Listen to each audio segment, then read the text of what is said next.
Selamatkan pekerja Indonesia.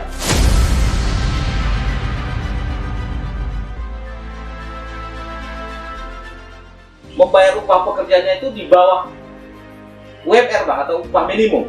Berarti kan ada masalah. Ya. Ketika ada masalah, bagaimana si pekerja itu menyelesaikan permasalahan ini Bang, mencari solusi? Apa kira-kira yang harus bisa dia lakukan, kira-kira bisa dia lakukan? Kira-kira begitu Bang. Tahapan pertama itu harus dilalui dengan cara musyawarah untuk sampai mufakat yang wajib kita kenal dengan istilah Bipartit. Iya.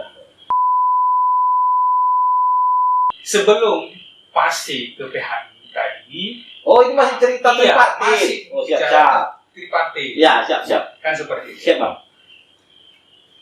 Masalah bipartit tidak tercapai. Ya, Ngajukan ke PHI. Disnaker atau yang dikenal dengan tripartit. Oh ya. Seperti itu. Di Disnaker atau lembaga yang berwenang ini, mereka itu mengusulkan, menawarkan, melihat regulasi.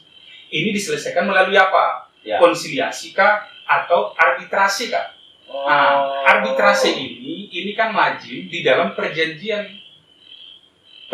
kerja itu ada tidak penyelesaian itu ditentukan di situ? Disepakati, Bang, disepakati. Ya? Di awal ya. Iya. Ya, Kalau tidak ada, berarti opsi mediasi, konsiliasi yang mereka tempuh. Ya. Nah, kalau ini tercapai, berarti mereka itu melakukan adendum. Adendum dalam artian kesepakatan, perjanjian kesepakatan yang tidak bisa dipisahkan dengan perjanjian awal mereka kerja.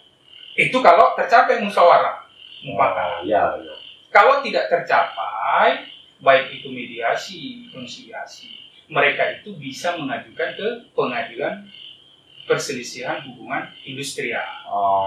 Sampai di pengadilan hubungan industrial, pada dasarnya itu hanya meneruskan anjuran yang diberikan oleh pihak Disnaker itu atau lembaga yang berwenang itu. Karena di amanat musyawarah, baik itu di mediasi, kemudian di bipartit, kan seperti itu.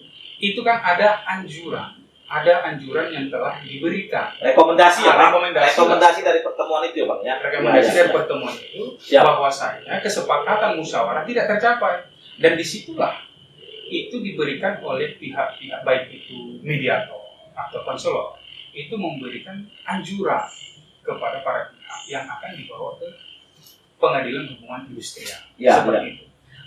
Sampai di pengadilan hubungan industrial, pada dasarnya hakim itu bisa memeriksa suatu perkara atau sengketa. Itu harus ada dasar hukum. Iya, Bang. Harus ada dasar pemeriksaan. Atau yang lazim kita kenal dengan istilah gugatan.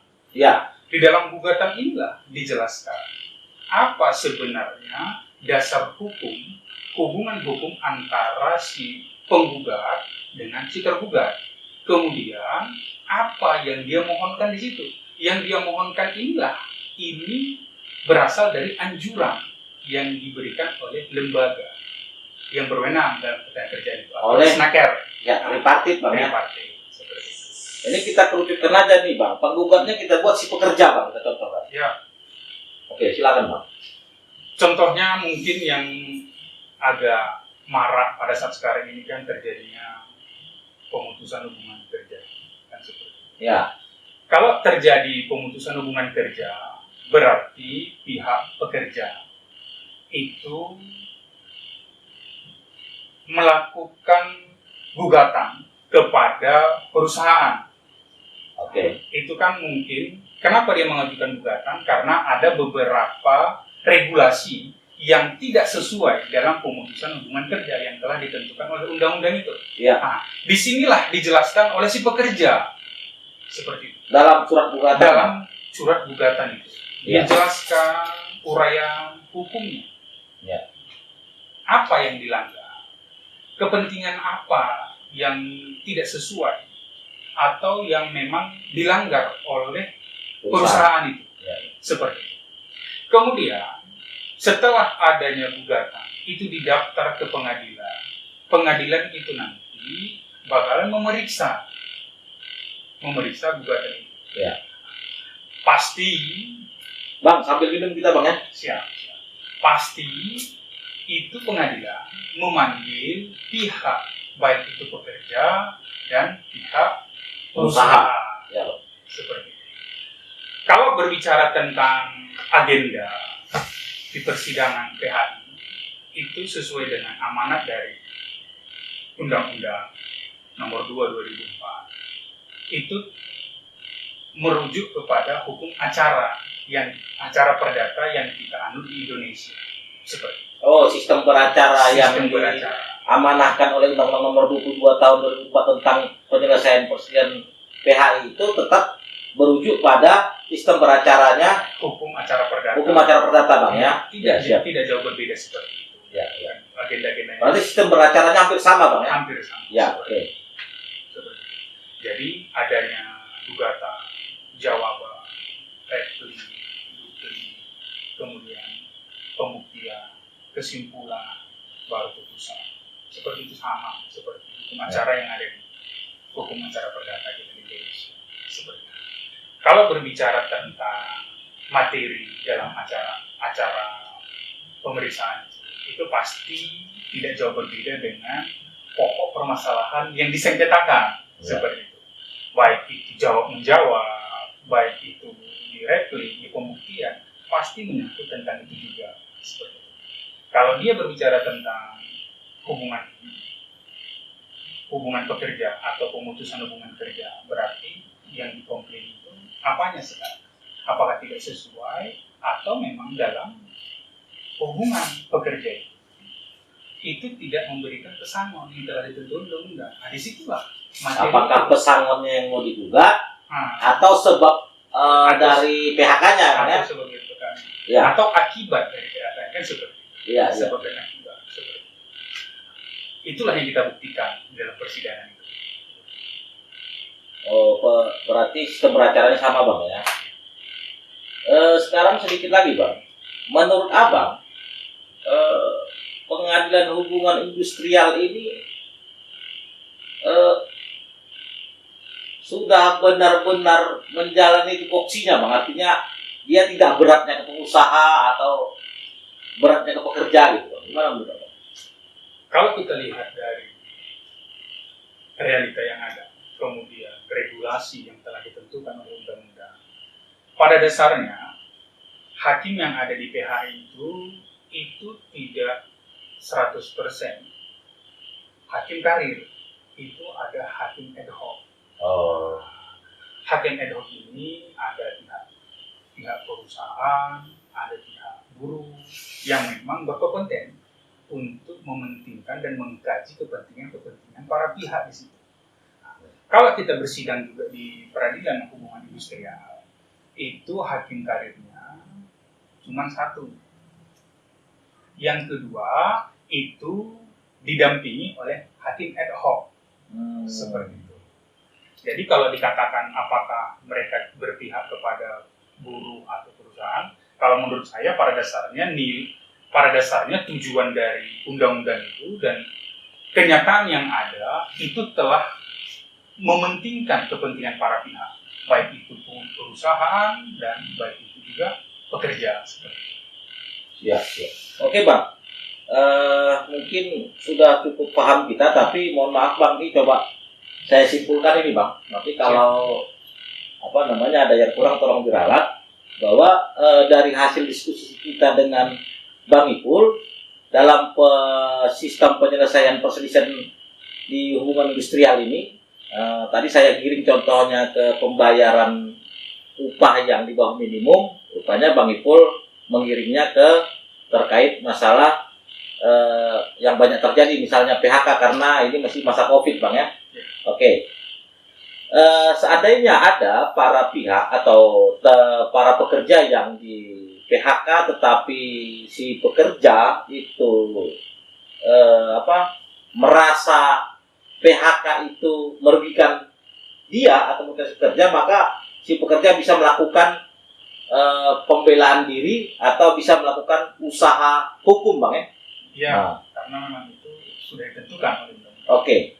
Tahapannya itu tadi yang bisa saya simpulkan, yang pertama si pekerja tersebut harus melewati dulu penyelesaian sengketa melalui bupati. Ya. yaitu antara pekerja dan pengusaha atau antara pengusaha dengan serikat pekerja tempat si pekerja itu berdomisili dalam organisasi bang ya, itu bipartit tidak selesai, maka bipartit akan merekomendasi bahwa penyelesaian melalui bipartit belum selesai, rekomendasi ke tripartit itu bang ya, Ya. Rekomendasi ke tripartit untuk diselesaikan, ya kan? Itu ada dua cara. Yang pertama itu melalui apa tadi bang? Konsiliasi dan arbitrase dan atau melalui arbitrase bang ya. Itu dilihat dari pihak Disnaker. Ya. Setelah bipartit selesai maka melalui tripartit yang di dalamnya ada tambahan pihak yaitu Disnaker sebagai pengawas bang di dalam ketenagakerjaan. Pihak yang mempunyai tanggung jawab. Ya, tanggung jawab di ketenagakerjaan. Itu nanti akan melalui konsiliasi ataupun arbitrase. Nanti mereka yang akan melihat bagaimana sistemnya. Kalau amanat dari undang-undang dikatakan itu lembaga yang mempunyai kewenangan. Ya, kewenangan itulah Disnaker. Iya. Oke. Tidak selesai juga melalui tripartit, barulah bisa melalui atau lanjut ke dalam peradilan hubungan industrial bang ya. Kemudian si pekerja tadi harus membuat surat gugatan. Ya. Dan menceritakan siapa yang dia gugat dan apa cerita dalam gugatannya sehingga dia menggugat. Misalnya karena dia, jadi bang kalau tentang PHK, saya angkat di pasal 150 bang, nomor 13 tahun 2003, itu ada alasan yang tidak boleh digunakan oleh pengusaha untuk mem-PHK pekerja. Jadi ketika misalnya si pengusaha mem-PHK pekerjanya dengan alasan yang termaktub pada pasal 150, maka itulah jadikan alasan si pekerja untuk melakukan gugatan. Si pekerja menggugat, membuat surat gugatan ke pengadilan dan akan berproses bang ya, replik, duplik dan lain sebagainya sampai ke pengusaha. Terakhir bang, ketika misalnya tidak puas salah satu pihak dalam penyelesaian hubungan industrial di pengadilan, apa ada banding nih bang? Kita lihat dulu jenis perkara yang ada di PHI itu. Ya. Jenis perkara yang ada di PHI itu kan sudah jelas diatur di pasal 2 Undang-Undang nomor 2 tahun 2004. Ada 4 jenis perselesaian. Kalau PHK itu tidak ada banding. Oh, itu langsung kasasi. Ada kasasi langsung bang ya, nggak ada banding ya. Terus bang? Tidak ada kasasi. Jadi di saat para pihak itu merasa keberatan atau merasa tidak terima dengan putusan tingkat pertama, ya, maka mereka itu bisa mengajukan kasasi ke Mahkamah Agung bang ya, nggak ada pengadilan tingginya bang ya? Tidak ada, karena memang seperti itu amanah dari Undang-Undang nomor 22 tadi bang ya? Undang-Undang nomor 2 tahun 2004. Ya. Ada yang bisa banding bang dalam PHI? Pada dasarnya itu telah diamanatkan dan itu merupakan upaya hukum yang ditentukan oleh undang-undang. Kalau kita tidak menerima atau kita keberatan, boleh-boleh saja kita itu melakukan kasasi, mengajukan berarti kasasi. Dalam PHI tidak ada banding bang ya? Tidak ada banding. Penyelesaian hubungan industrial ini harus diselesaikan secara musyawarah mufakat. Kalau kita langsung ajukan ke pengadilan, berarti ada plus dan ada juga minusnya. Nah, kalau kita mengatakan musyawarah itu tidak sedikit kemungkinan bakalan tercapai mufakat, tetapi tidak jarang juga kalau kita langsung ke pengadilan itu memakan waktu yang lama. Ya. Nah, makanya saya katakan tergantung dari sudut mana kita melihatnya. Ada plus juga, ada juga minusnya. Oke. Itu aja bang ya. Siap. Janggal abang nih. Abang tadi dalam Bang Ipul di dalam closing statementnya menyarankan untuk tidak sampai kita pada pengadilan hubungan industrial, tapi selesaikanlah melalui sistem kekeluargaan. Ya, sebagai lawyer sebenarnya kalau bisa langsung ke PHI bang ya. Tapi atas dasar panggilan nurani, mendingan diselesaikan melalui bipartit atau tripartit biar selesai bang ya, secara kekeluargaan bang. Terima kasih kepada abang Anda Saiful Asmi Hasibuan, SHMH, kandidat doktor, insya Allah dalam waktu dekat, amin. Amin. Sedikit Bang dari Harahap TV channel, ada sedikit curhatan kita Bang di buku ini. Dan setiap pemateri atau narsum narsum kita itu disiapkan oleh tim manajemen untuk memberikan apa ya namanya, tanda mata atau apa ya, memberikan cendera mata lah Bang ya. Karena kalau tanda mata nggak ada matanya nih Bang. Slow. Oke Bang, ini apa ya, sebagai ungkapan terima kasih saja Bang. Mudah-mudahan ini semua dapat menjadi ibadah bagi kita semua Bang. Jadi sebenarnya harapan kita sejarah berdirinya Harahap TV channel ini Bang, permintaan dari kawan-kawan mahasiswa, dari mahasiswa, kawan-kawan pekerja, kawan-kawan serikat pekerja, Bang Arif tolonglah buatkan media apa kek yang bisa memberikan pencerahan bagi kami supaya para pekerja ini paham. Karena gini Bang, banyak pekerja ini takut kalau masuk ke pengadilan, takut gini, takut itu, banyak keluar uang dan lain-lain.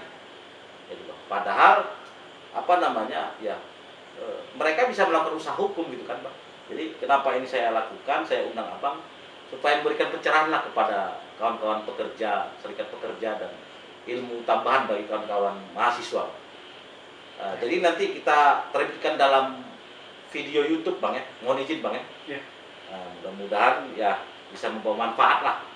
Ini dari kami Bang, mohon diterima. Silakan Bang. Oke, kawan-kawan mahasiswa, kawan-kawan pekerja, dan kawan-kawan serikat pekerja, itulah tadi cerita-cerita santai kita bersama Bang Ipul. Kita doakan bersama mudah-mudahan sebentar lagi menjadi doktor hukum dari Universitas Sumatera Utara. Demikian saja wawancara kita atau cerita santai kita bersama Bang Ipul di tanggal 9 September 2020 di malam Kamis Bang ya. Malam Kamisan. Biasanya Bang kalau anak-anak muda malam Kamis itu pendamping dari malam Minggu Bang. Mudah-mudahan kawan-kawan pekerja di samping bermalam Kamis, ada di mahasiswa samping bermalam Kamis dengan si pendampingnya masing-masing tidak melanggar aturan agama dan aturan-aturan yang ada Bang ya. Bisa melihat dan menonton acara kita ini sehingga kebersamaan mereka dengan teman mereka bisa juga membawa manfaat Bang. Oke, mungkin demikian saja kawan-kawan. Itu saja yang bisa kami berikan sementara. Nanti insya Allah ada narasumber lain atau pencerahan-pencerahan lain yang akan kita sampaikan kepada seluruh kawan-kawan. Itu saja yang bisa saya sampaikan. Terima kasih untuk terakhir kali saya sampaikan kepada Bang Ipul. Wallahul muwaffiq ila aqwamit thoriq. Wassalamualaikum warahmatullahi wabarakatuh. Selamatkan pekerja Indonesia.